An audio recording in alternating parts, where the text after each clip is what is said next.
career. Um, Even long form, people gonna like even if they watch that, like if they started and we just talking like that, like that's just random stuff that we probably right. won't say that they gonna comment on. Right. I feel like there's another rookie. What else am I everybody talking I was about to say it ain't too about? many. You another rookie? Yeah, I like to try to find the rookies, man. Nah, that no, I'm with you. That's been playing. All right, and I'm looking at my fantasy team. I don't really see anybody. I don't really see anyone that Cause jumps out of me. Adonai, he not doing too much. He not, but see, his issue is he had a lot of his players called back. And I mean Brian Thomas, he doing decent. He is actually doing pretty well. Yeah. There's a wide receiver that they were talking about from the Saints that they said were doing really well. He's a fast guy, fast guy. Oh, your boy that you mentioned in the first pod, he popping up in waiver wire talking fantasy.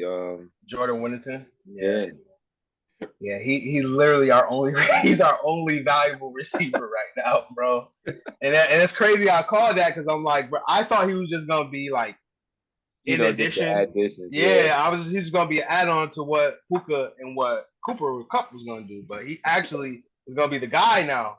yeah, So yeah. now I'm just like, well, yeah, y'all better get You him think he gonna because be the guy? Or you think DeMarcus just goes off of where he ended last year? um I think Whittington ends up being a guy for real. I think he's gonna be Cooper Cup's replacement. Okay. But I'm staying consistent with that. And then Cooper got hurt again. You know Yeah, what I mean? He's gonna be out. Like this is a I was reoccurring thing for vouching him. for my son too. And he's just gonna go get on and get an Nah, ankle. bro, he NFL different, bro. Once that injury bug hits you, it Yeah, don't it's go not, away. especially when you get no, older. it can't, bro, because you have a 99%, injury rate in the NFL, bro. Like you put your body on the line literally every week. It's not like basketball where you can take games off. You Right. can't take games off in the NFL. And you gotta get out there and block with that same vigor. And that's the thing with Cup. Like he catches for us, he blocks for us, he does all of the dirty work, bro. You're not blocking, you're not gonna get healthy blocking every week. You're not gonna Yeah, do it. you It's not can't gonna happen. because you And got you it's a get lot of tackled too. force. Yeah, Yeah, his the way he plays for us is not conducive to him getting healthy anytime soon. He literally have to shut it down for 4 to 5. He should have just went on IR. He literally yeah. don't have to shut it down for that long to go come back and put his body on the line again. Because you getting all the short routes, so you definitely taking a bunch of hits too. So it's just like You it's mean not he conducive. should have went on the pub list in the beginning just to sit the four. All these niggas should have went up. Puka should have went on a pup list too because he wasn't healthy. He rushed himself back too. Yeah, it don't make no. I All mean, these like dudes. the first four games don't really mean too much of nothing. Like you low And key then could lose. yo, You could lose the first four and rattle and go on a little streak and still make a playoff.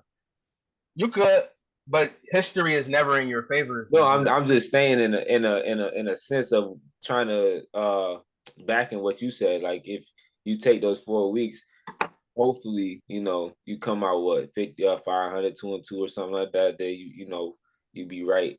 I'm not saying your team, if you go 0-4, like you're gonna do something, but like in a general sense in the NFL, if you go 0-4, there you have a chance. It's not like you out the first four don't really hurt you too bad. you really wild card bound after that though. You are though, You but I right, you mean, have to get a wild card. yeah, you Right, you have to get a have to wild get a card. wild card. But I'm Unless you're just just in saying, a like what sorry EJ division. said though, if Pook and Coop sit out the first four, I mean Matthew might get you one or two, right? Like maybe depending on who you play. Not with our team, bro. See, it's not just them that went out, right? Our like half our offensive So line was hurt there's three too. linemen that's out too. Yeah, right. Like Jonah Jackson, we just paid him money. He got hurt. Um, Joseph Noteboom, the tackle, left tackle, he got hurt. Like all these niggas got hurt, bro. So it's just like, not only are we not gonna be able to protect Stafford adequately, We can't now. We're not gonna be able to run the ball. And Yeah, now we have Tutu no about to pass go catching. crazy, man. Forget you. You don't like Who? Jared Verse for y'all? As your I love IR? Jared Verse, You do? but he's Tutu about to young. go crazy, bro. Yeah. No, Tutu's not that guy. He's not. He's not that guy, unfortunately. But no, I love Jared Verse. If I'm not mistaken, did he have his first sack? He had his first sack last week. I think he did.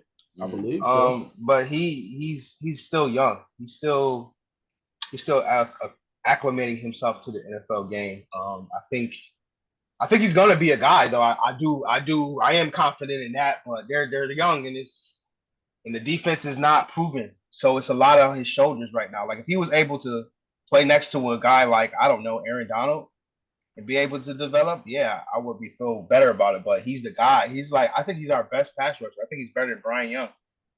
So I'm just remain optimistic. It's like what I said. We're gonna hit our stride at the end of the year and maybe get a wild card. We're behind the 8 ball now.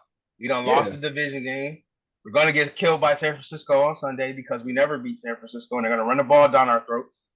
So it's not a great start to the season for us. Man, in the NFL, week 10 is when it starts to get real. Yeah. That last push.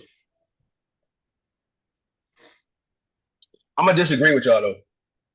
Prime, you were saying that you first 4 games won't kill you. I believe they will because the teams are too good. There's not a team in the league that you can name right now that actually just legitimate. Maybe one team that you can say that just sucks.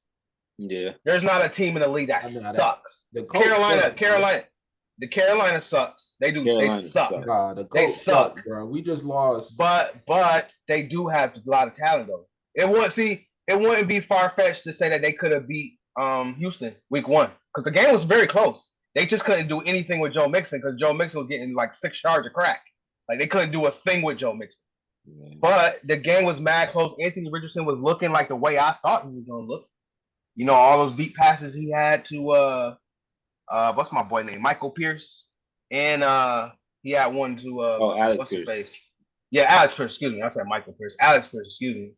And then he had one to Pittman too. He was looking like the guy. I was like, oh, he might get this done. But then CJ, that decision making and getting it out there, like I don't think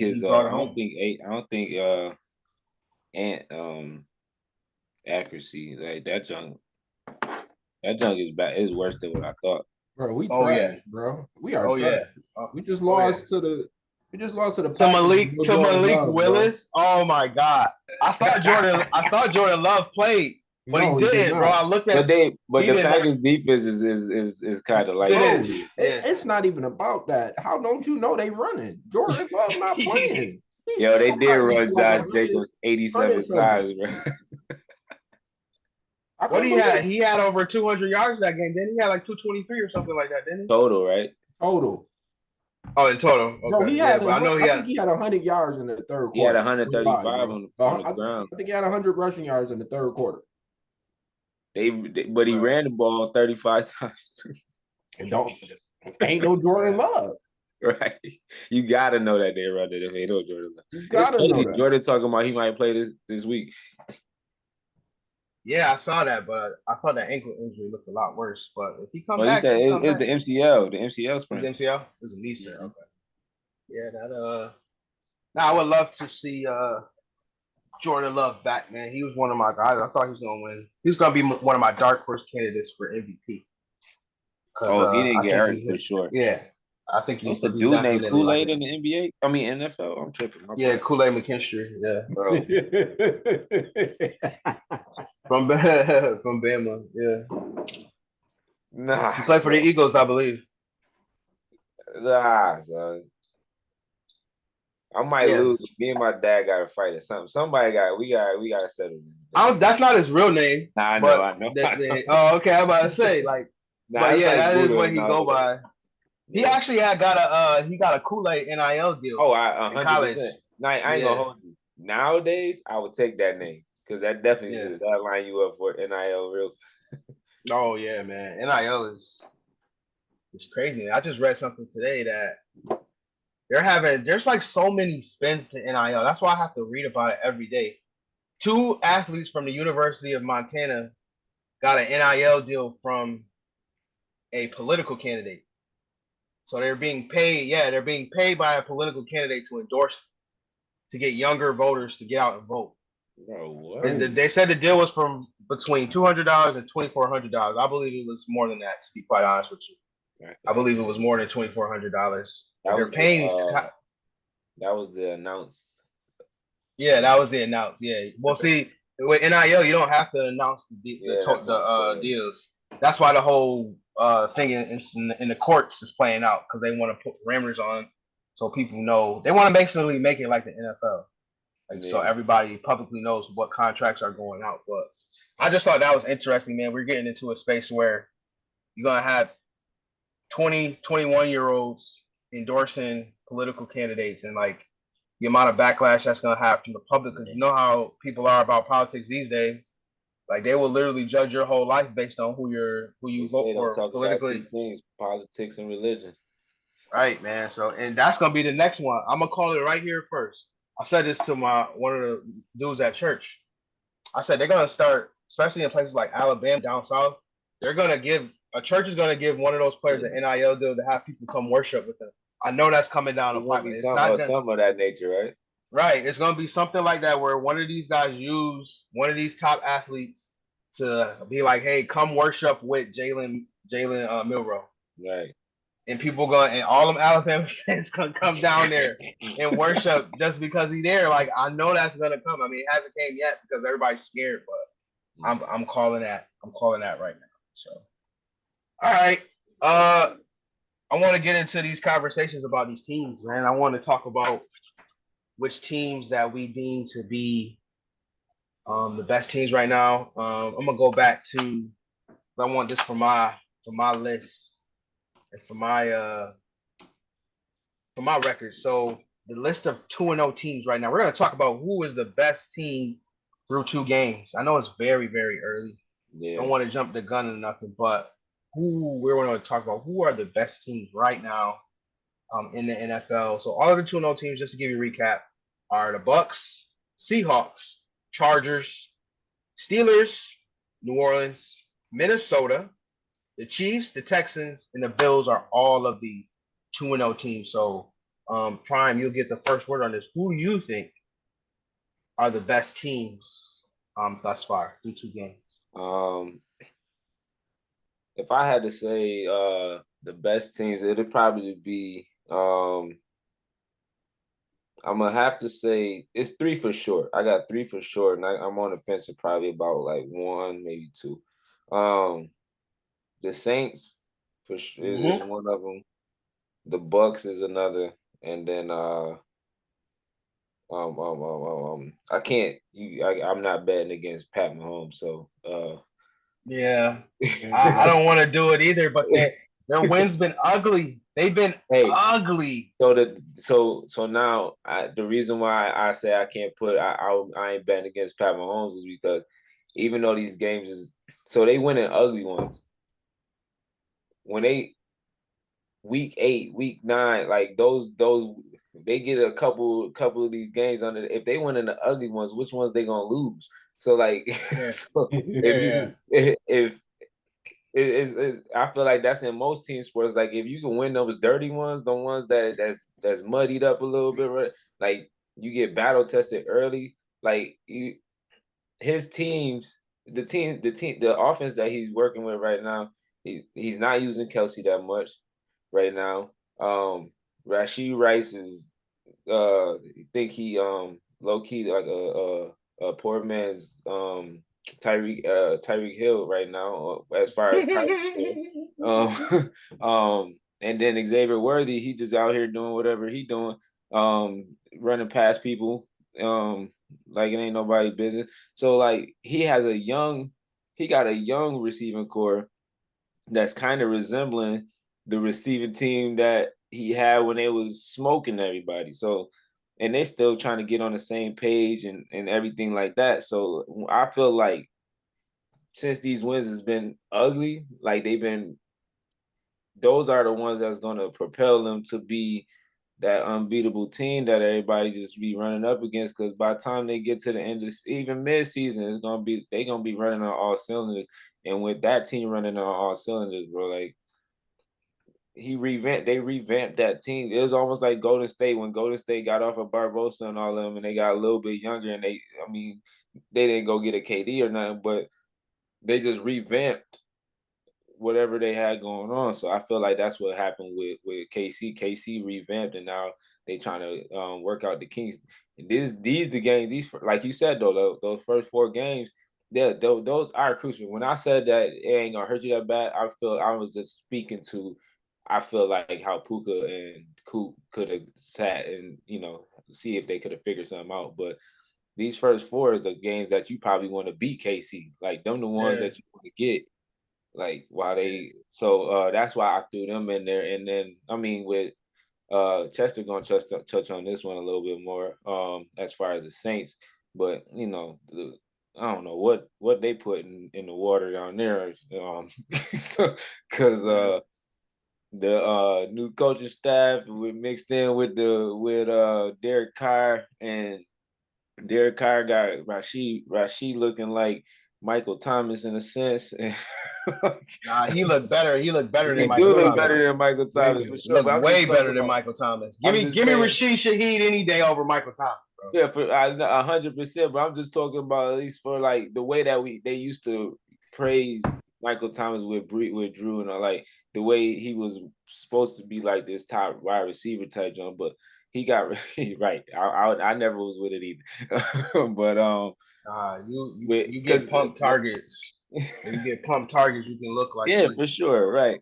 And the thing is though, just like how I said with Kelsey, he not even using Olave right now. Like Olave not even getting the amount of targets that he accustomed to or whatever. So once we start, and then Alvin Kamara, I don't even know how to explain that, brother, bro. Yeah, listen, man. I've been telling people for years, bro. He's the best. He's the best back in the league. They told me last year he was washed. Nah, he never been washed. When y'all know when y'all play on a sorry ass team, right? You look bad. You're not gonna. And he was still playing good. He was getting hurt though. That's what it was. Yeah. He was getting hurt. They're a bad team. Nobody wants to watch them. But he actually been playing. He's actually been. They're probably their most consistent player. On that team. You know what I mean? He's showing it now. The schemes that they got for them and everything, like it's just it looked like a match made in heaven. And then what I said, the Bucks. Listen, I don't know, man. I don't know too many people that could have told me Baker Mayfield would have been playing like this about a year or two ago, like 2 years ago. If you told me Baker Mayfield there, if you told me Baker would have came out here, he gonna get traded to a new team and start going crazy, like he, man, it looked like you said, the Tom Brady, it looked like they ain't even skip a beat with him, right? Like, bro, like, is this even really Baker? Like, on some, like, my man Tom got the mask on with the Baker face on. That's exactly what it is. You literally touched on it. They haven't missed a beat because they signed all their players back. Signed Baker back. They got Chris Godwin back. They got Mike Evans back. They switched Tristan Wirfs over to left tackle, and then they got a new right tackle. But other than that, all their pieces are the same. The defense, all their young players starting to play well on defense too. And that's why one of the things I wanted to say about Tampa. Their defense was flying around against Minnesota. That dude, Izien from Rutgers, who played for the Bucks, the slot corner, oh my gosh, he was hitting that game. And then everybody else that they have, of course, Winfield was doing this thing. Like their whole team are just playing well right now, and they got that win against the Lions. The thing is, though, they run it, and the running game ain't even all that. It's not. They didn't run it like that. You're right. They didn't run it. It was just Baker making plays, bro. That's what's crazy to me. I'm like, bro, like the running game ain't even it, and he's just out there slanging that thing, boy. He out there. Out there, boy, giving it up. I don't know if y'all saw on Sunday, but Baker scored on a quarterback keeper, and that's how I knew it was real. Like Baker, he's matured so much because he did. Though. Y'all remember? Yeah, he matured so much because Dan Campbell on his halftime interview said, "We want to put the game on Baker Mayfield's shoulders," and I know he took that to heart. Like, all right.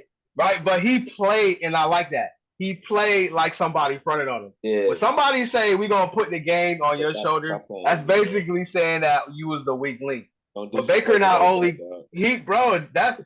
I was like, yo, Dan Campbell, did you not see Baker play last year? Bro. Like he had a Right. career year last year. Like, and Yeah. you just talk about putting the game. Who else on that team is as good as Baker besides Mike Evans and Chris Godwin? The only person that they should have went at is Rashad White. Right, make them run exactly. Yeah. Make them run a ball. Like, but don't put. I would have not put the ball in Baker's hand. Yeah. That was the last person. I don't know That what was my Dan three. Campbell was looking at week one because Baker was swinging and this. Right, bro. I Like, was like, this yo, ain't new, what game bro. did he watch? Like I don't Baker know was what killing. games he Was was that watching, Washington? It was Washington. They played week one, right? And they killed. I think- It was 37-20. Yeah. And I'm sitting here like, bro, Baker been slinging it since last year. They won. If they don't remember, they beat the Eagles in the playoffs last year. Yeah. So I don't know. Dan Campbell, man, I know LeBron was on here talking about him last week, but I'm starting to question him. Like, what are you talking about? Put it on his shoulders. I was like, no, you're gonna lose if you put the ball in Baker. Because Baker had one play where I think Aiden was the one who bust through, because Aiden Hutchinson had 3 sacks in the first quarter, and he bust through the play, right? Baker shook him off like he was Mahomes, and then like sling that thing for like 20 yards. I said, somebody must have lit a fire under Baker, because Baker only play like this when niggas front on him. Baker's like the only dude. Like, if you front on him, bro, he gonna play his best football, and that's what he did, bro. Yeah, shut Dan Campbell ass right up. Right up. You're disrespecting my boy Antonio Pierce, man, comparing him to Dan Campbell. I don't like that. Right. Nah. We ain't gonna do that. we ain't gonna do that. But I wanted to go back to what you were saying about Kansas City. You were saying that they had 2 gritty wins. They do. And if you look at their schedule has all of a sudden become like the hardest in the league. Their next 4 games are the Falcons on Sunday night this Sunday, Chargers, who are undefeated, Saints, who we just said are they're the highest grade team in the league, and then they got the Niners after that. That's their next 4 games. They're gonna lose at least 2 of those games. They're gonna lose. Yes, they're gonna lose 2 of those games because they also lost Pacheco. They one of their top weapons on that offense. That changed things a little bit right there, though. Bruh, he was like almost like a offensive player of the year candidate. Like, he was going very high in fantasy drafts. Excuse me, but he was playing like that too. Yeah, no, and to get him hurt and bring that other dude in that they. See, I'm sorry. I want to rant for a second. I'm sorry. I want to rant for a second. Bruh, they got that new running back. His name is. Give me a second. Steele. They got that new running back. And the media has been going crazy because he's a little bit of a character, right? Because he has a pet alligator. Right. He's a wild guy, right? They're going crazy. The only reason that the media, and we talked about this before, the only reason the media is going crazy over him is because he's white. That is the only reason they're going crazy. Am I wrong, though? Am I wrong? Nah. Because there's no other. They literally are going crazy like this dude is going to be the next Mike Allstott. Mind you, he fumbled last game. Facts. And he only get it on goal line. I don't like people compared to Mike Allstott. But that's the way they acted. They is, though. They is. They acted like he gonna come in and all of a sudden be the great white running back. I'm like, calm down. You like that. They've been talking about him since Pacheco got hurt. They've been talking about Steele. I will not be a hypocrite. Right. I will not be a hypocrite. I did pick him up in fantasy. Now I ain't gonna. I ain't gonna sit here. I ain't no dummy now. I ain't no dummy. I did pick him up in fantasy as soon as that game was over on Monday night. I ain't want to do it. Like, I feel like now they talk about him so much. He kind of got to play the most, right? He has to play. I picked him up just to see what he was. I had to see what he was gonna do. But the way they talk about him, bro, I couldn't decide. I ain't want to deal with that P Ryan and him, and then I picked the wrong one. I'll be pissed. So they just signed Kareem Hunt back. Kareem Hunt back, right? So now they got a little 3-headed monster. They historically have went with committees. Yeah. But to your point, what we're talking about, it's just like I feel like he has to play with the way that He the has media has to, been right? talking about him, bro. Like, son, this dude And hasn't Clyde done about to come Andy back anything. too, Reid don't though. care about that. Clyde Huh? be back. Clyde Andy be Reid back. don't care about that. Oh yeah, they don't. No. They don't care about Like, that. it's just disgusting to see. Anytime they get, I listen. I'm not a race guy. I'm not that at all. But I just noticed this. It's just like when they get a white superstar, bro. They literally just acts like it's the greatest thing that they've ever seen in life, bro. And they're doing it with Carson They Steele. Great White Hope, man. I see. It's a real thing, man. I'm sorry. I just had to rant for that because I But see Clyde it Edwards is happening. coming back too, though, right? He's a bum, bro. Come on. I ain't gonna no. What He's I'm a saying, bum, bro. I know you. I know that, but that don't mean that the Kansas City Chiefs won't throw him in there. I'm glad they got Kareem Hunt. I'll say that. I would rather have Kareem Hunt over. It makes sense. Yes. Because that's the case, it's just like why not just wait for Clyde to come back? But see, they don't have faith in him. That's a waste of a first round pick for them. It should have been let his ass go. But anyway, I'm sorry. I've been ranting. Chester, who's your most impressive teams so far? New Orleans, but I'm gonna get back to them. I'm gonna go with Buffalo too. I like the way Buffalo look, both sides. Outside of Tua getting hurt, Buffalo was in control of that game. So both The whole sides of the time. ball, all three phases of the game, not even both sides, all three phases of the game, they was in control. So I'm gonna go with Buffalo. I'm gonna also go with. I got an honorable mention if you don't say it. I'm gonna say Seattle. Oh, watching that game because I'm watching it because I had a little FanDuel bet on what's his called yards. I can't even think of Geno Yards. So I'm watching that. Oh. I wasn't even expecting him. I wasn't expecting them to win that game at all. And for them to pull it out, take it to overtime, and get the win, I was highly impressed. Why were you not expecting them to? Because they're a good team. It wasn't that much time left on the clock when they got the ball back, and I don't have that much faith in Geno. I still remember Geno from young. Oh, you tripping, bro? Yeah, I thought Geno was just Geno a like that wonder. now. Geno was a one-hit wonder. I just thought last year was a one-year thing. Mm-hmm. Oh, Geno grew up. Nah, he definitely grew Geno like that. The same Baker went to the same class. The same thing Baker went through. I'm starting to see that with Geno. Like they basically growing up. Yeah. You know, niggas come in the league. I think JSN is starting to show out. Is his time? Oh, yes, absolutely. Yes. Oh, absolutely. He started showing out last year. At the end of last year, he started showing out. And I remember telling this other young lady him because he ain't getting the targets and all that. But yeah, because he played with DK Metcalf in Tyler Lockett. Yeah, you gotta earn it. Sure. Yeah, that's why. But if you watch that, I had to do that game for work for PFF.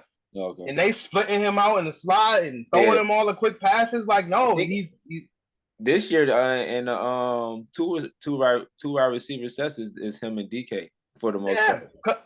Because he's like that, bro. Any wide receiver coming out of Ohio State and they get picked in the first round, they like that. And if you looked at, like, if you heard all of the guys that was in that room, because remember, he played with Marvin Harrison Jr. Yeah. And he played with who was the other nigga that they got drafted last year? CJ Stroud, obviously he played with CJ Stroud. Oh, Olave. He played with Olave, and he played with the other. He played with the other dude that got drafted. I can't remember. Damn. Oh, Garrett Wilson. He played with Garrett Wilson. He played with Chris Olave, and he played with Emeka Ibuka, who's gonna get drafted this year. They all said that Jackson Smith-Njigba was the best wide receiver in that room. Now Marvin Harrison was in his room too, and they said Jackson Smith-Njigba was the best player.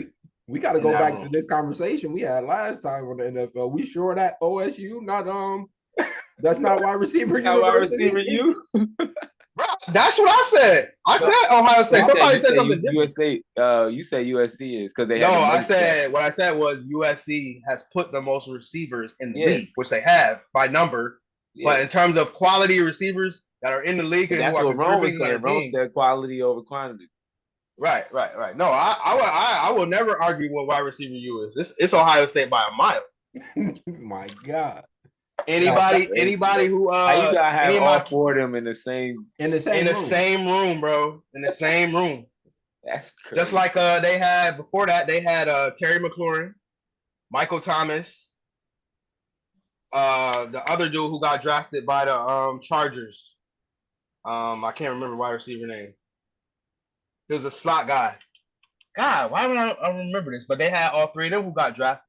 Two in the league. Like wide receivers is their thing, bro. That's their thing. Any of my kids that I cover for work who get Ohio State offers and they're wide receiver, because they just don't hand those out to every wide receiver in the country. Like you gotta be nice to get a offer from Ohio State as a wide receiver. You gotta be like that. I can believe So yes, it's never just something they just hand out willy nilly. If they give you an offer in high school as a wide receiver, you definitely in line to be like that. In my fantasy league, he was in the waiver wire. So who in Jigba was? Yeah. Oh, they tripping. They nuts. But anybody who watched the Seahawks know that that's their second best target though. So why would he? I don't know. Maybe he was just playing in the league with amateurs. I know that. Right. And he had 23. He had 23 points, right? Facts. And I was eighth on in the waiver order too. So I don't know how he even squeaked and he got down to me. Everybody not watching Seattle games. Nope, they're not. They're not watching Seattle games because they got a new coach. Everybody thinks they're gonna take a step back, but I already knew. I got faith in my boy Geno. Ain't the coach in Seattle? Ain't he under the not McVay or Shanahan tree? One of them two. Nah, it's Mike McDonald. He's the defensive coordinator at right. The Ravens. Yeah, but then he got this job over here. But nah. Oh, Seahawks are a good pick. Yeah, Seahawks. You said Seahawks, and then you said Saints. I said the Bills. And the Bills too. Yeah. Bills there's gonna be one of my teams, man. I'm gonna say this tomorrow when I get into one of the fan spaces for Buffalo, because that's where I get all my huge engagement. But I would really not be surprised if they win the Super Bowl this year. Not at all. They look great. And they not only do they look great. Bro, listen, hold on. This year is probably the only year I could say since I've been covering them like extensively that they actually have answers to everything. And they can control the line of scrimmage now. What they did was they took a page out of Kansas City's book. They decided to build up their offensive line, right? They signed Deion Dawkins, who's been one of the most consistent left tackles in the league, and they restructured his deal this season. They got two guys. They got McGovern, I believe, from Dallas, who was from y'all, right? They got him, who plays center for them. They got Osiris Torrance last year, right? And then they got Spencer Brown, who they signed to a new contract. But the best thing about them is that they were the only offensive line to play every snap together last year. And that matters. And you're seeing it show up on the field when they can just pound the rock on teams' head tops all game. You know what I'm saying? And then on top of that, not only being able to pound the rock, when Josh Allen has to play hero ball, he can do it. And see, Chester had said something to me when we was at dinner that one time, right? This nigga asked me, he said something like, yo, I think Tua might be as good as Josh Allen. And I hope you watch that game to show you the difference between the two quarterbacks and how it's not even close. The gap is this big. It's this big. Thank you. It's that big. And I try to tell people that all the time. He is not even in the same stratosphere as Josh Allen. Because the offense for the – go ahead. I'm sorry. You go ahead. No, because I was going to say it. At first, I just thought it was the weapons, but now we done stripped Josh Allen of them weapons. And now it's like, oh no, he's way better than Tua. Even with Tua having all them weapons, Tua still don't know what to do with the ball. Bro, these niggas was running the ball. When you got Tyreek and you got Waddle out there, these niggas ran the ball like 15 times.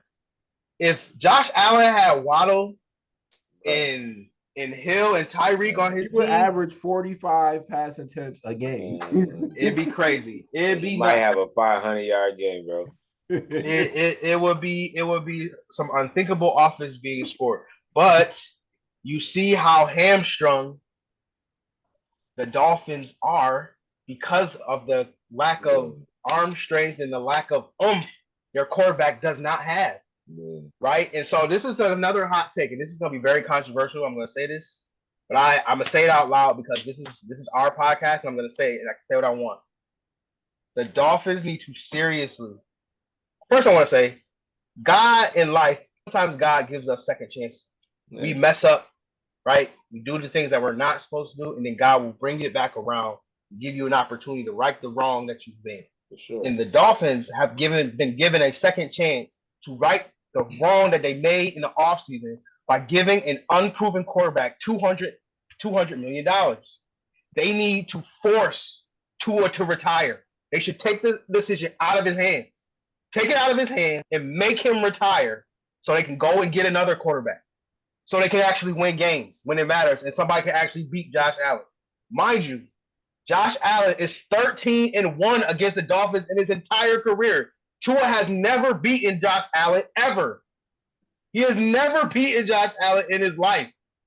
And so you're going to give that quarterback where you have to play him. Not only do you have to play him 2 times in the season because they're in the same division, you also are going to have to get past him to get to Patrick Mahomes.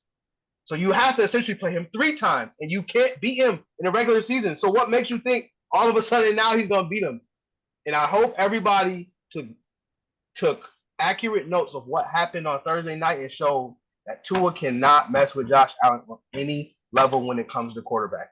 And so now the Dolphins have another opportunity to right the wrong that they made and please force this man to retire so the Dolphins can get back to him. But does it need to happen? I mean, it needs to for them to get their money back, but or get their money, they get their situation straight. But yeah, that ain't happening. And I don't like hearing good stuff about the Bills. That's like my least favorite team in sports. Mine's too. So you gotta understand how overall, like in every sport, like I don't like them the most in whatever sport. I get satisfaction at they fans being let down every year. Oh, 100%. This is exactly why I used to be like that too. I'm so glad that EJ said, yeah, you know, I wouldn't be surprised if they went. Please pump that up. Go ahead, man. So I'm gonna pump it up. But yeah. I really mean that, though. I really mean that. I know you mean it, but I know it's gonna happen the other way. Because once Keon Coleman gets to be dominant on the outside, they're gonna be a nasty team.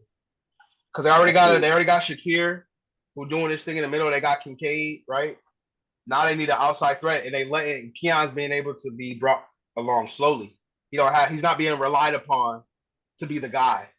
So I think once he, I ain't gonna lie, man. Sometimes I even be wanting. I be wanting the Bills to make it to the Super Bowl so they can lose the 5th one, and I'll be like, bro, y'all just. Yo,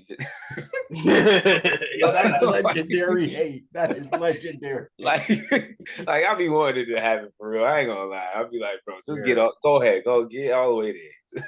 Yeah, man. So you gave your 2 teams, Chester. You gave your 2 teams. Hold on, no. No. Those were the honorable mentions. We got to talk. I got one honorable mention. We got to talk about the Saints because at first I thought 1 week. I thought week 1. I thought that was the Panthers.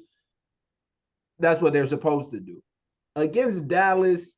I wasn't expecting that, especially after the win Dallas just put on the spanking that they put on Cleveland. I was like, oh, this should be. There's no way they putting up 40. And they did it again.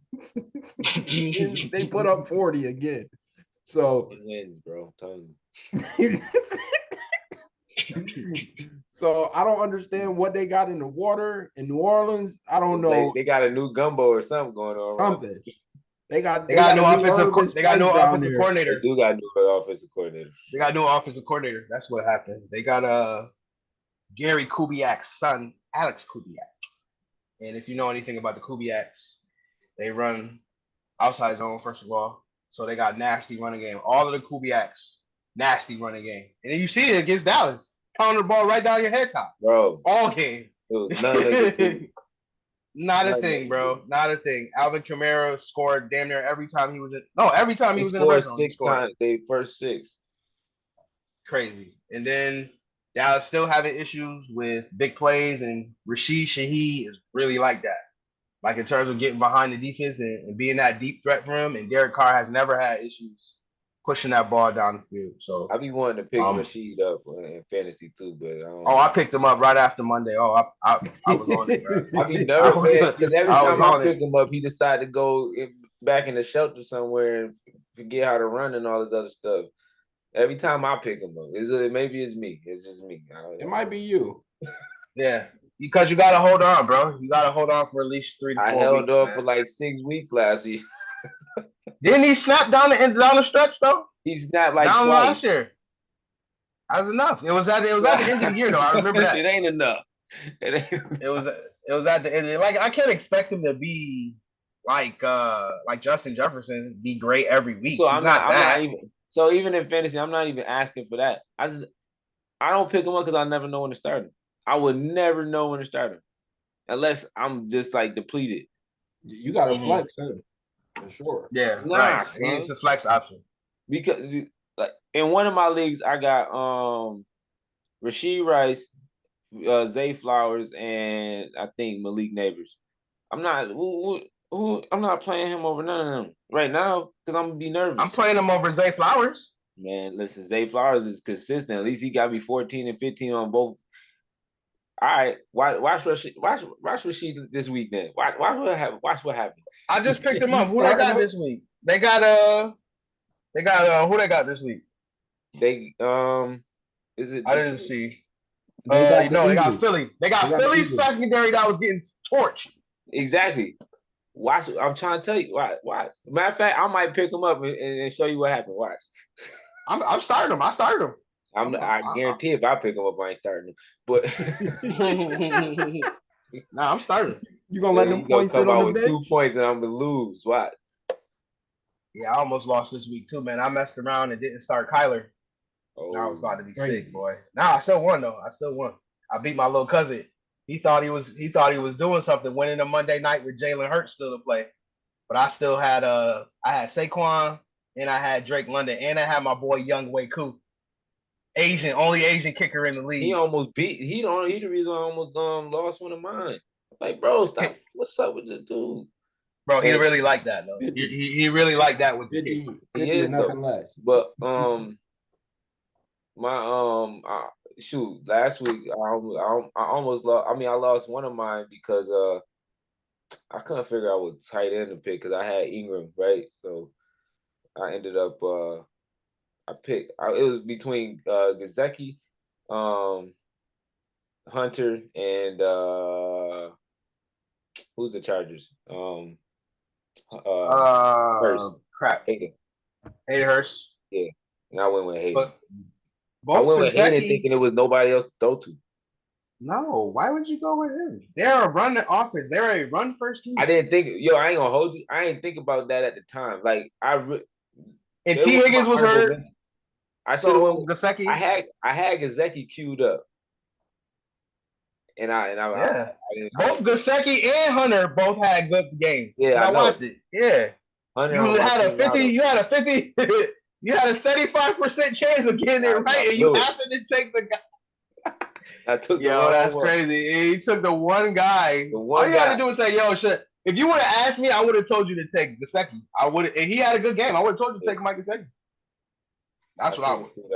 Matter of fact, I forgot what league it was in. I don't be wanting to tip off like pause. Jeremy. Oh, where? Oh, yeah. See, I get you. I'm gonna have to do. So I wanted to talk. Yeah, for real. You do have to be surreptitious about it. I agree. I wanted to talk about two teams that I like. They're not the most impressive to me because you guys already said like my top 4 most impressive teams. Buffalo is definitely was gonna be in it for me. You can't not put the Saints in there. So those were my most impressive, and then I'll probably go Houston. I do like the way Houston looks. As far as CJ Stroud, that was your 1B. Yeah, as far as CJ looking like the quarterback that we all thought he's gonna be, he's playing phenomenal right now. Not making many mistakes, if at all. Not really making any bad decisions. So I mean, he's playing very clean football. And then on top of that, they actually have great weapons in terms of Stephon Diggs, in terms of Tank Dell, and Nico Collins is the #1 receiver in the league right now. So I mean, you got that, and then they're not even using Dalton Schultz like that, who's actually a good tight end. You know what I mean? So they have a bunch of weapons, and then you got Joe Mixon on the ground, who's been arguably, besides maybe Kamara and Dobbins, probably been the best back in the league. In terms of yardage. Huh? Yeah, he got hurt in that game, but I feel like he was still effective though. But yes, he Who, did. JK? Yeah, no, Joe. Nixon got hurt because off of a hip drop tackle. Oh yeah. That they yeah, didn't call. Yeah. So I do like Houston. But the team I really wanted to talk about is Minnesota. We're on this whole thing about quarterbacks growing up, man, and Sam Darnold, man, he had this back shoulder throw up the seam that was probably the prettiest ball I've ever seen from him. And not only did he have that throw, he had a deep throw to Justin Jefferson. Yeah, that was right on. That was a nasty 97-yard touchdown that Jefferson finished. You know what I mean? But Sam is really out here, you know, looking like the quarterback everybody thought he was going to be coming out of USC. Went to class with the two other ones over there. Exactly. He grew up with Baker and Geno. Absolutely. Grew up with both of them, man. And I also want to give a special shout out to my boy KOC, man, Kevin O'Connell. Like, he had 2 play designs in that game that, like, I felt like single-handedly won him that game. He had the one play design on a Justin Jefferson 97-yard touchdown, which totally confused the safety. The safety decided on the Justin Jefferson touchdown. He decided to go with the tight end instead of the best wide receiver in the NFL. Like, I didn't understand that at all. But anyway, I digress. Then he had one play call on the back shoulder seam pass from Darnold that was just beautiful. And they must have found another receiver, and Jalen Naylor from Michigan State, man, who was making big catches for them. So, like, they've been talking about him recently too. Yeah, like Naylor definitely been making plays. He actually been making plays since the preseason. You know, so now he's bringing that into the regular season. And then Kevin O'Connell had one play design on the goal line where they just let Jalen Naylor just go into the end zone untouched. But it's just like, yo, Kevin O'Connell is on a different level when it comes to play calling right now. And you see it. Then their defense is flying around too, man. Ivan Pace Jr., Bennett, and Harrison Smith. Like, all of these guys, man, like, they just got a bunch of guys that's being put in proper positions to win. And you seeing it, man, showing up. So I just want to give a special shout out to the Minnesota Vikings, man, because they definitely been tearing it up. I ain't gonna lie, my little honorable mention joint was the Chargers for real. Because Chargers. It was before the season. I was watching the Herd, so I was watching Colin, and he was talking about like how Harbaugh he be changing cultures. Like, everywhere he go, he changed culture. Yep. Like ASAP. Like, now it don't take no time. And I feel like he said that he definitely said that he feel like the Chargers was like they was going to, you know, have a culture change. You can feel that Harbaugh is there. It's like they play different.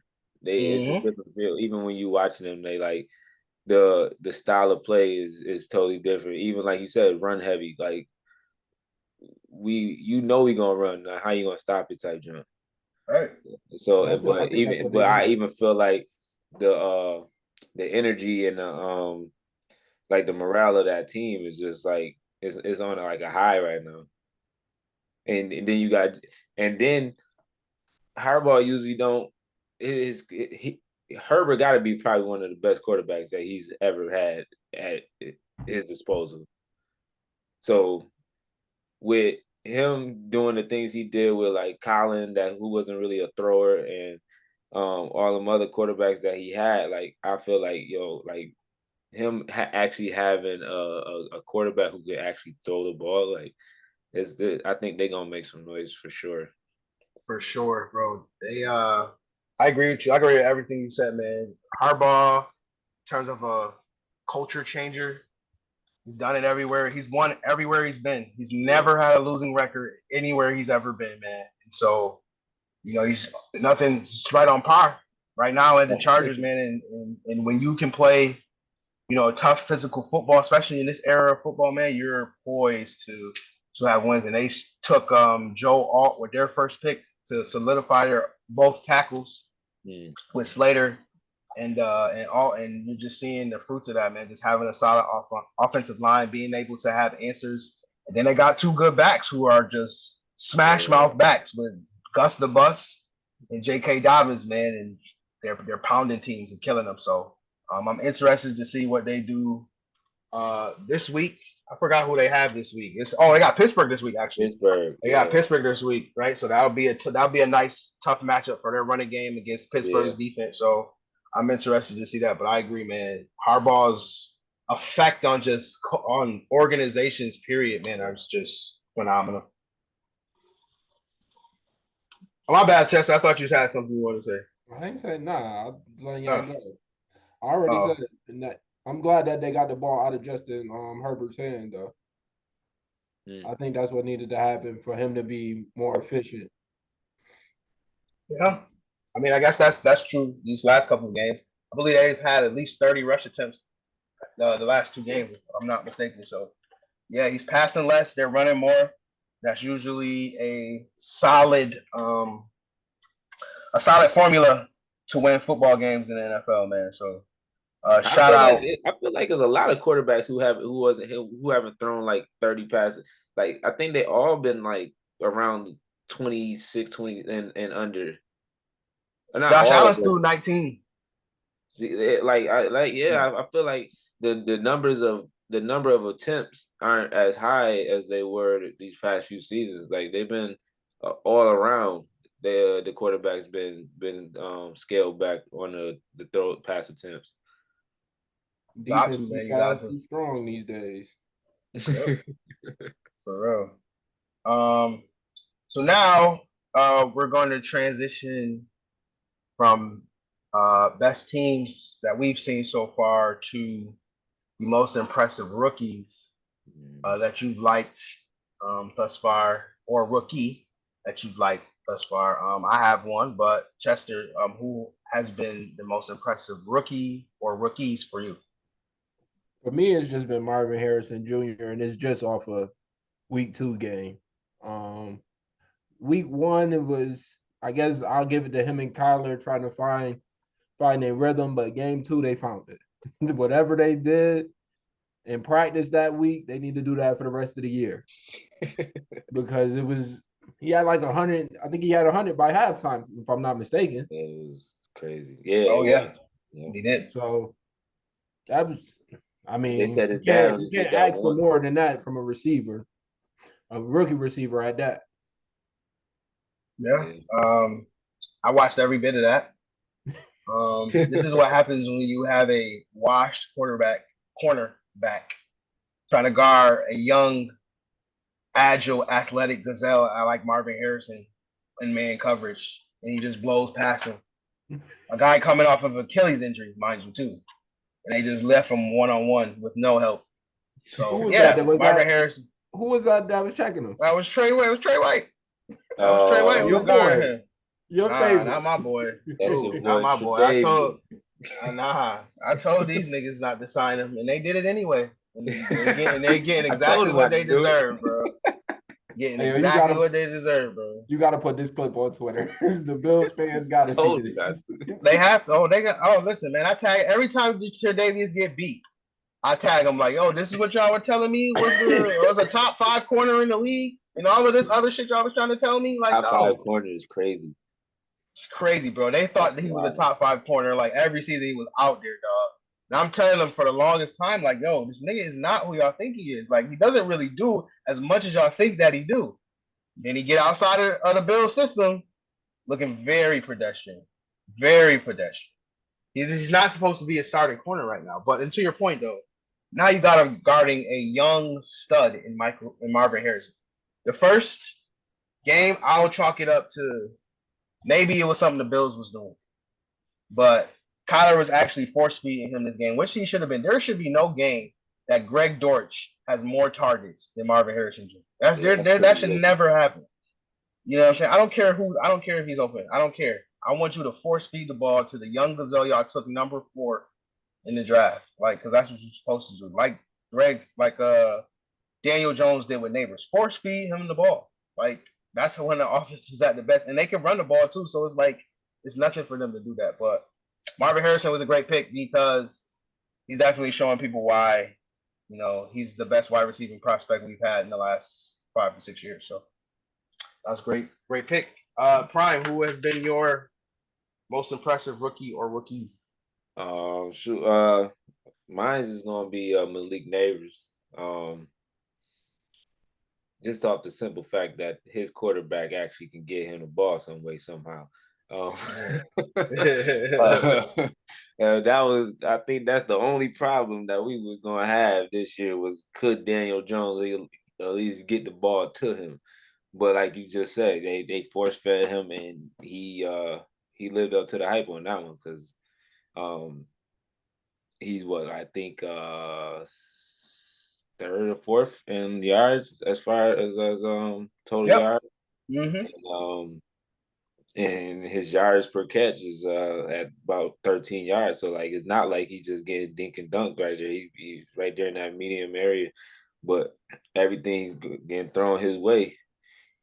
For the most part, he's snagging it if it ain't if it's a good one or if it's a decent one, you know. So but him being in that on that team and in that system where the offense probably should look pretty terrible for him to, you know, stand out in that, knowing everybody know where it's going because it can't go nowhere else. Right. Well, Wan'Dale Robinson. I like Wan'Dale. Actually, I do like Wan'Dale. Yeah. I like Wan'Dale too. Shoot, he actually won me a couple fantasy games last year because Wan'Dale was, but in the grand scheme, like for like for the most part, it's a pass. You definitely don't believe in that run game. It's a pass and it's going to believe because who is even a running back? Who they running back? I don't even know. Good questions. Right. Nah, I know who the running back is. The rookie. I mean, I wouldn't doubt you would know, but it's like, who is he for real? That goes to my point. They throwing the ball and he's going to Malik Neighbors. So for him to do Devin Singletary. Yeah, it is right. There you go. It is Singletary. I thought it was the other rookie though that they drafted, but yeah, you're right, Singletary. It is Singletary. Yeah, because he had actually a solid day on the ground. He did have it. He had a pretty good game. But I went with Malik because for him to stand out in that offense, I mean, I feel like it means something because I think that's pretty tough. And there will be a nasty wide receiving core if they ever can get him, Neighbors, Wan'Dale, and Jalen Hyatt. They can get all of them being who they should be. That actually on paper is a nice wide receiver core. Yeah. So I had Jalen. I would definitely love for that to all come together. And I hope Daniel Jones is the one that brings it together, but it's just not looking like that, especially if they keep continuing to lose games. So I was just watching something on ESPN. It was the quarterback room or something like that. With not Matt Ryan. It was who was in there? Dan Orlovsky? Nah, who John Gruden? No, it was another quarterback. Dang, I can't remember. Alex Smith. Alex Smith, okay. It was Alex Smith, and it was kind of like they had a little segment about the veteran and the rookie, like the veteran and the rookie quarterback, like how different vets treat the rookie quarterback. Do you give them the knowledge, to give them, how to navigate through the NFL, what to do to become a better quarterback, or do you not, or type junk? And they was talking about Drew Bledsoe, because Drew Bledsoe did it for Tom Brady, right? And then he was like, I told him everything I knew, Then he said he went to New York and he did the same thing with Eli. And then they said Eli did it with Daniel Jones. I said, I was like, he probably shouldn't. Yeah, hold on. You ain't tell him enough. Right, bro. Right, man. I was like, bro, but yeah, that it just segued into that because I just thought about that. Like when you say you hope it's Daniel Jones, me too, man, because you can't be taking advice from Eli and just be out here sneaking up the joint. It don't get no better for him against the Browns next week. Nope, it does not. I don't even think they're gonna win that. Actually, they could win that. They could have a chance. Yeah, because Cleveland can't score like that. Yeah, right. Literally. So we'll see. Their running back this one. But Jerome Hurst still, right? Yeah. You talking about Cleveland? Who's Cleveland's running back gonna be? Yeah, because Jerome's still hurt, right? I didn't know Ford was hurt. Yeah, I think Jerome. Ford and Chubb both hurt. Yeah, I believe so. Yeah, I think. Oh, man. I think they said it's a chance for Ford to come back, or to play, but I believe he hurt. if I'm not mistaken. I mean, the Giants' Who is defense their has running been back? doing their job. So They have been solid. They only allow 18 points. Absolutely, they have, man. But I mean, going back to Neighbors, like, yo, I love Neighbors. He's on my fantasy team. I think he'll be a league winner for most people. But bro, he has to catch that pass. That pass was Oh yeah, routine. yeah, He yeah. has to catch that. Like, there is nobody around you. It was a catchable ball. You gotta finish that, bro. And he know it. Like, he was beating himself up about it. So I mean, he's gonna be better. But that was me. I'll be on the judge machine right after the game. I'm on the judge machine, bro. Mid interview, bro. Yeah, like, bro, there was no reason for that drop at all, bro. And then, like, he just caught like two passes. Yeah, the couple plays before, like, he was the man on the drive, and then to drop the easy ones. See, those are the ones we need. Those are the ones that win you the game. Like, they probably could have got into the end zone if he would have caught that.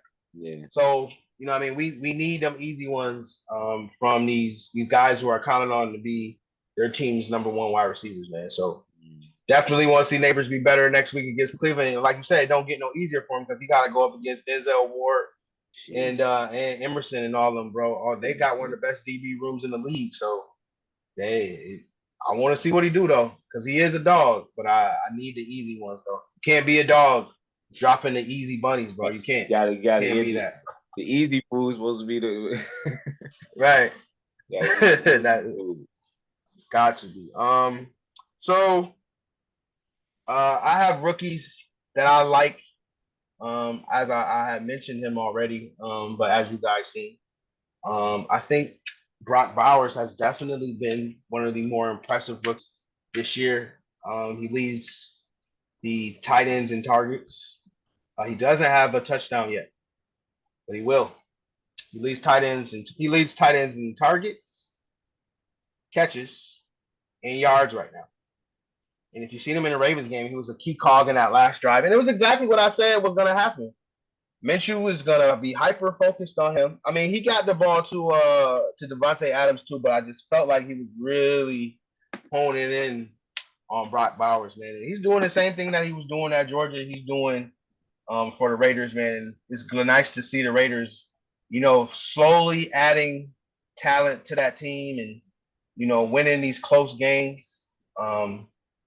I thought that the Ravens lost the game rather than the Raiders winning it.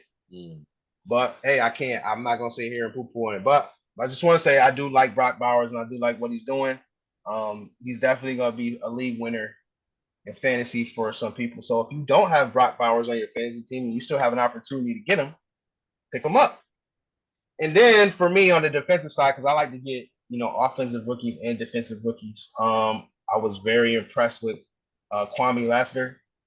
Kwame Lassiter is the cornerback from Georgia, and he was drafted by the Texans.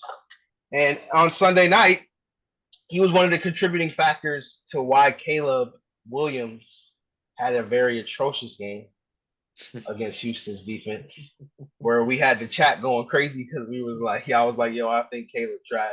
And I was just like, he's not trash. He's just not there just yet, bro. He's not. Like, because in the reason the one of the passes that he had, I think it was towards the end of the game, and it was the last pass Lassiter picked off. That pass he threw because he spent out of a sack, and he did. And I seen him make that same play at USC, but it's a difference making that play at USC and then making that play in the league. If he was at USC, that shit would have been like a 20, 30-yard game. In the league, that's a pick. And that's the big difference of his game, bro. Like, these passes that you was making at USC, bro, you can't do that. You have to play in rhythm and on time, bro. And he gonna have to be another quarterback that learned the hard way, bro. Like, and Caleb was taking so many hits, too, man. He was taking some nasty hits. Yeah, he was getting smoked. He was holding the ball too long. Yes, he was. Also, definitely. He was doing all of the things they teach you not to do. He still think he can get away with that BS, bro. You gonna learn the hard way that you got to get the ball out, bro. Like, Brady talk about it all the time. You can't be holding the football. You know what I'm saying? Like, and for me, I don't even think Caleb's that superior of an athlete to be thinking that he can hold the ball like that and be running around like that. Yeah, nah. You know what I'm saying? Like he had Belichick, because Belichick. That's another side note. Y'all see my boy Belichick out here everywhere? Nah. Outside. You see that Belichick is outside, bro. Well, Prime, you He ain't know is he doing got yo. go ahead. Prime, did you see he got because he got it's all started in the summer. I don't know if you saw Prime, but he got caught on one of the woman he with now. She oh, like nah, yeah, I 28. seen that. Yeah, he got caught on her ring camera walking out her house naked, bro. Well, it wasn't naked. He Oh, had I ain't pants seen on. that. Oh, no. Yeah, he got caught, and I didn't think it was him, but they were saying it was him, bro. But He outside. Look on Belichick been side. outside. He said Yes, I'm bro. retired right now. Hold on. That man got a 28-year-old. He divorced his wife and got a 28-year-old former cheerleader of the Patriots. He was putting in work while he was married, bro. You know he was. There Hey, ain't no Hugh way. That's Hefner not just out by here, big accident. dog. Hugh Hefner, man. Look, he look like him. You know he That had her is at the not by facilities going accident. crazy. Bro, that's not by accident. Former cheerleader. That's Like, come wild. on. The Patriots, come on, I ain't man. never seen Bill smile as much ever, son. Ever. I didn't know he smiled. I ain't even know he knew how to do that, right? It's Did you crazy. 2 weeks ago he was on the Manning telecast of Monday Yeah. night. Boy, he was Yeah. having the time of his life on that joint, right? Like He was, bro. But it's good to see Coach Belichick like that, man. But I brought him up because he was on the inside of the NFL with Ryan Clark and yeah. I can't and Oh, Chad right. Johnson, I think. Yeah, he on inside the NFL. That's one of the things you do now. And he was saying like everybody got hyped over Caleb Williams, first of all, over 10 passes, because that's all he threw in the preseason. And then it was against, second and third stringers, the dudes that's not gonna make the team. And when he made that one pass against Buffalo, I think it was Buffalo, or whatever team that was, where he had the pass where he spent out and threw it up the sideline. Like everybody got hyped about it, but he was like, yo, it was against third stringers. That was on the XFL, UFL. Right, basically. You know what I'm saying? So I mean, I was talking about Kwame Lassiter to talk about how good he's been in that game. But Caleb just gotta play better, bro. He's gotta play better, he's gotta be smarter. So How y'all feel about hopefully you he get about preseason anyway? That was something that I wanted to ask you. I just remembered it because yes. I be That is a feeling great like question. I be feeling like the starters should play a lot more than what they do right now. Like I feel like either you start the I feel like you start preseason game 1, you start with like maybe you play either you play a full quarter, or you play like a full half or whatever, and then you regress from there as you get closer to the season, or you go the I agree. opposite where you play, or you play a little bit up front, but then you play a little bit more going into the season. Like I feel like they don't play enough. The starters don't play enough, and that's where these the rhythm and everything is off, and also the injury situation, because it's kind of like when you doing like when you're a fighter like in UFC or something, like you don't take hits for a while. That first one, you don't know how that's going. You don't if you ain't felt one in a minute. That's why a lot of the top like UFC fighter, they say they fight going into like they do full contact before they get into an actual match, because it's like you can't just walk in and just get slapped in your dome and like and then be like, all right, let's see how it go from here. But I was just thinking about that. Like I feel like the preseason don't utilize the preseason enough, trying to prevent injury, which Right. doesn't seem it seemed counterintuitive to me. Because I it is don't think they're doing counterintuitive. that for injuries though. I think since they took that extra week out, it's just now they trying to scramble to figure out who they're gonna keep as backups. Nah, but even that though, I'm not even saying. But before they even took the extra week out, I always felt like in preseason, like that's one reason why I don't watch it, because it's like you never know who's gonna play or when they gonna play or how long they gonna play. But they actually said it. It was like they were talking about how coaches were. They said like coaches were they don't play them a lot because they're trying to prevent the injuries. and it's like that. It definitely seems counterintuitive to me. It's because it is counterintuitive. Glad you brought this subject up because I was on Twitter and I was talking my junk, right? Everybody knows who follow me on Twitter knows that I can't stand the Colts organization.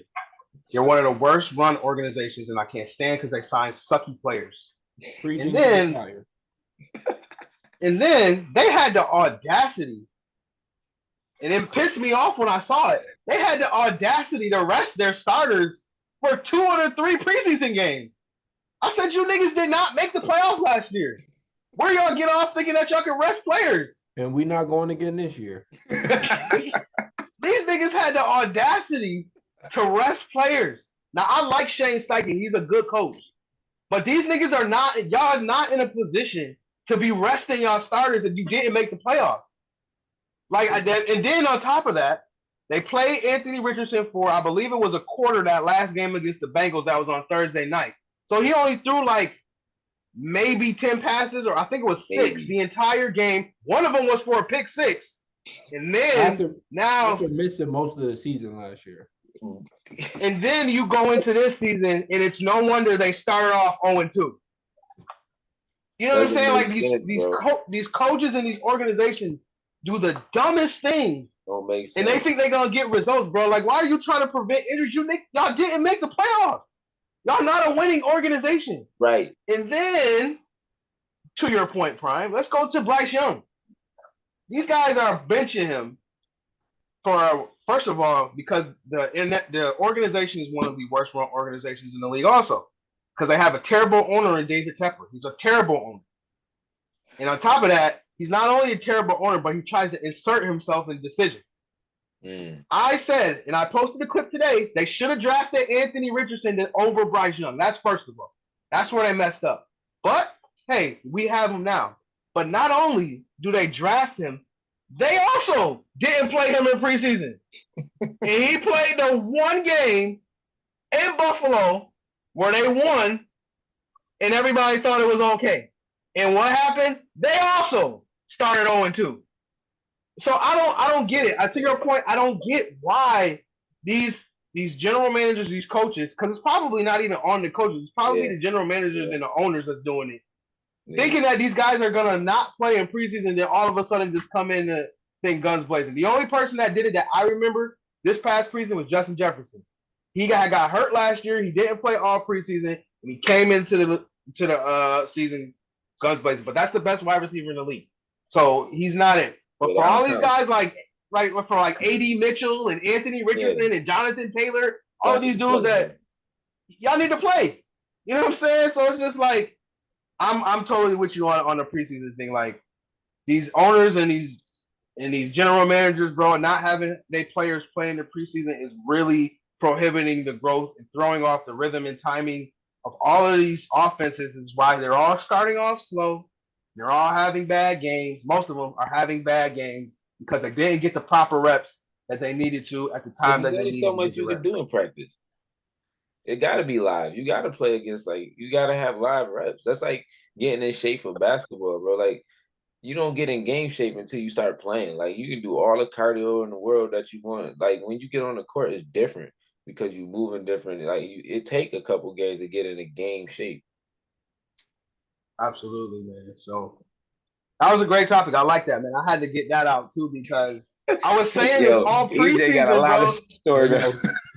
I had this energy, bro. Like it just grinds my gears when players, especially in football, think they're not gonna play, and then all of a sudden week 1 just gonna come out. Like I said, a couple dudes can do that. Yeah. But from my experience, from what I've been watching the league my entire life, most of these guys play in preseason and get their bodies acclimated and ready to getting hit because they, like you said, you can only do so much in practice and they can only have a certain amount of padded practices.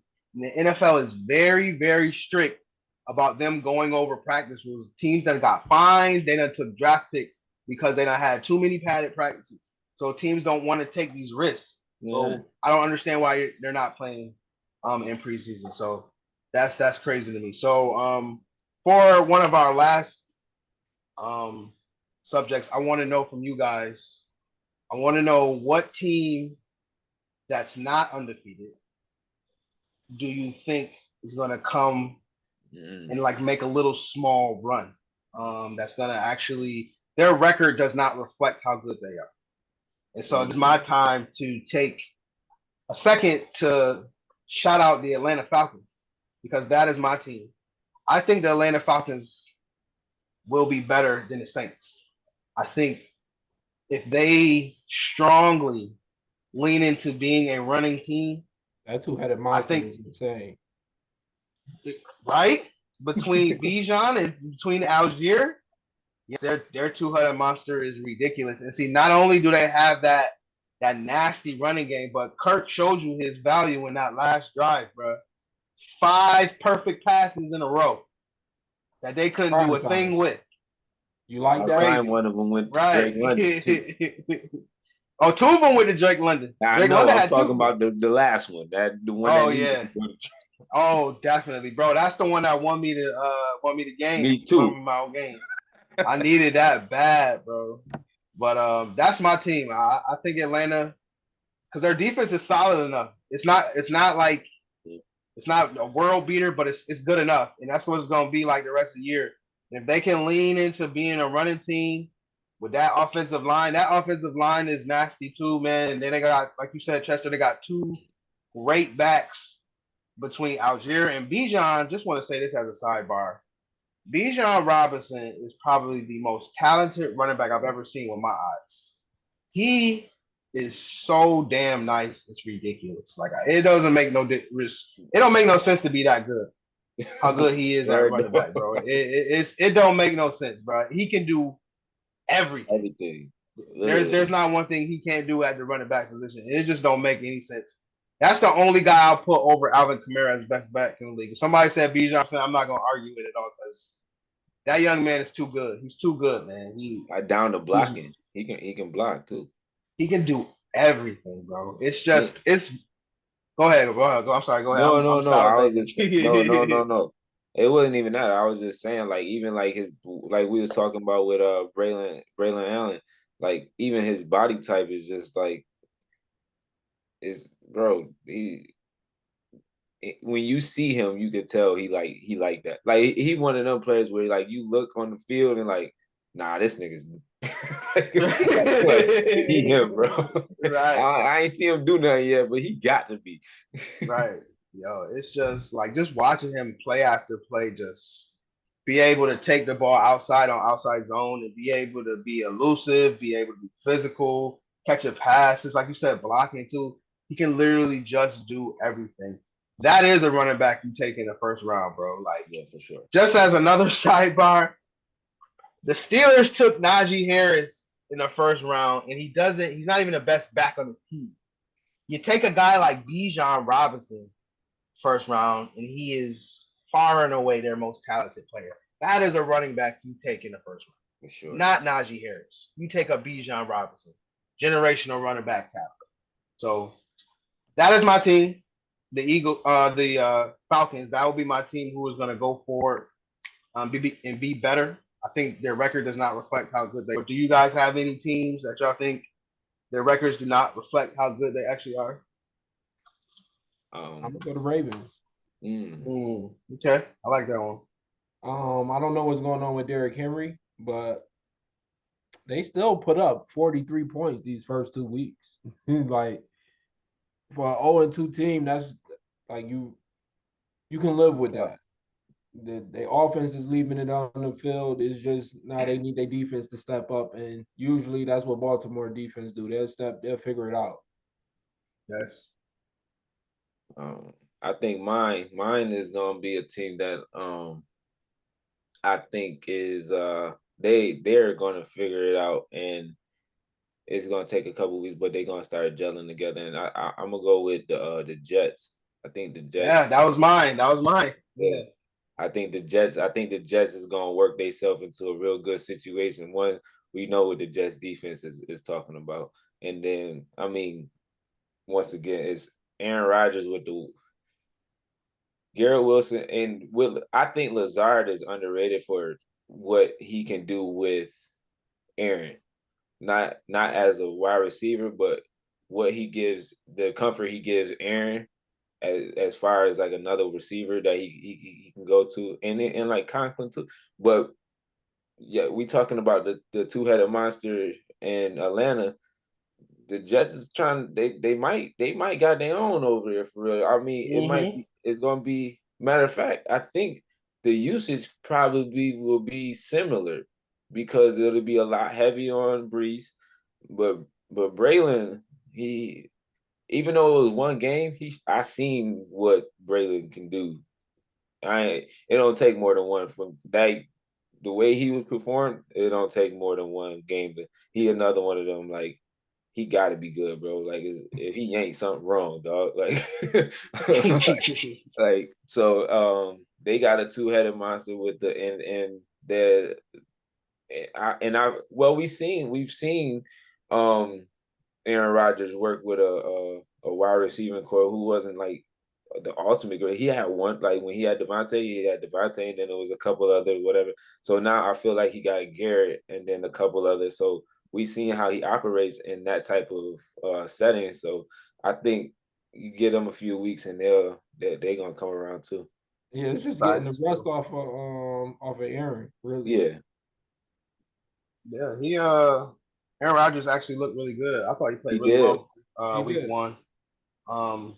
I was saying on Twitter, I was just like, man, once Aaron Rodgers like finally get comfortable where he can move Yeah, around, bro, it's gonna be tough for teams to beat the Jets because not only is Aaron still playing to me at an elite level, he is though. um, yeah, like that. Going back to the point you were making, like their running game, like they rebuilt their entire offensive line, Hmm. obviously, right, and then now they got two young studs at running back Young ones. between Brees and Braylon. Like they're going to be really tough to beat, and I'm very interested to see because they play Thursday night. Hmm. They play New England, and you can never count those games because they're always going to go their divisional games. So it's Yeah, just going to be like yeah, it's always wacky and tough. crazy. But I do think they're going to win that game, and I think they're going to win it on the ground. Like I think they're Hmm. going to do like we're going to be able to see how good the Jets run game is, and if they can run the ball like we all are hoping that they can like they are going to be the ones that's going to have to challenge the Bills for winning that division. Yeah. Like I think the Jets, and if they get into a situation where I gotta take where the Jets is playing good football and the Bills are playing good football, I don't see why the Jets can't beat them. Yeah. You know what I mean? Like the Jets between the Jets and the Dolphins, like the Jets have played the Bills way tougher than the Dolphins have, Oh yeah, obviously.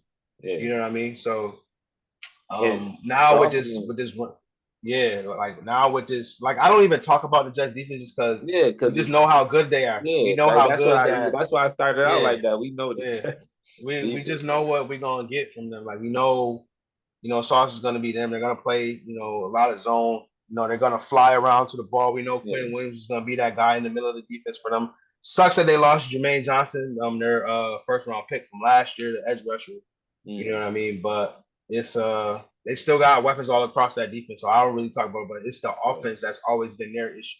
Their ability to score points consistently. And now that they're protecting Aaron Oh and man, they can run the ball, that's a recipe for that's scary. disaster for the rest of the league, bro. So I'm definitely interested to see. Tomorrow night, I'm gonna be watching every snap because we're gonna see. I feel like we're gonna see a different Jets team.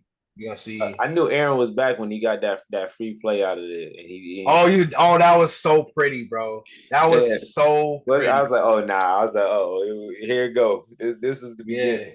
Yeah, it's not. He's the best in NFL history at that, bro. Like free Yeah, plays and getting it downfield. And the pass was so pretty. That's really what it right. was, though. The pass was just beautiful. He just can't move the way he used to move. Yeah, Like if that's he it. was able to move, bro, like Oh man, I don't think West Name would have won that game. I don't think San Francisco would have beat the Jets if Aaron could move. I really don't. I think they would have made them like a shoe in a Super Bowl contender if he could move like he used to can move. Yeah. I think Some they people would. are already talking about him like they're a Super Bowl No, contender though. I'm saying I think that it would be like a consensus. Like they will be like it's gonna be between them and Kansas City type jump to go. Like I think that's where it would have went if Aaron can move like he used to can move. Like it would have been an all around. They would have had to been like top three favorite in Vegas type jump. Definitely. Definitely. So as we get out of here, like I mentioned, we got Thursday night football. Yeah. We got Jets and Patriots. Mhm. Predictions on score? Like what are we expecting to see from this game? Divisional game, 24-17 Jets. Sounds very plausible. I like that. That was right. Yeah, that sounds like an AFC East score. Yeah. That was a good score right there. Yeah. I think I might have came around to that conclusion. Yeah. I probably would have said 27. Yeah. Matter of fact, let me look up the spread right now. I'll do 20.